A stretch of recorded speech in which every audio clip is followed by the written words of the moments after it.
Magandang araw mga kapuso. Ito po ang mga ganap na dapat po natin abangan dito lamang po sa Binibining Marikit. Hindi nga tumitigil ang magtita na sina Soraya at Angela dito sa paggawa ng masama dito kay Ikit mga kapuso. Nag-hire nga sila ng lalaki na kung saan ay gagawa ng ikagigimbal ng lahat dito sa gaganaping party o family party na magaganap dito sa resorts mga kapuso. Buti na lang nandoon ang ninong nitong si Ikit at siya nga po ang natamaan ng baril. Siya na sana ang makapagsasabi kay Mayumi na si Ikit ang kanyang anak.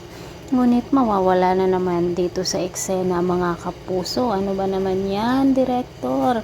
Samantala, sa pangyayaring ito mga kapuso, nang habulin nga ni Drew ang ng baril dito sa ninong ni Ikit, ay may lalaki rin na bumaril sa kanya at dito nga po mamamaalam na nga po itong si Drew.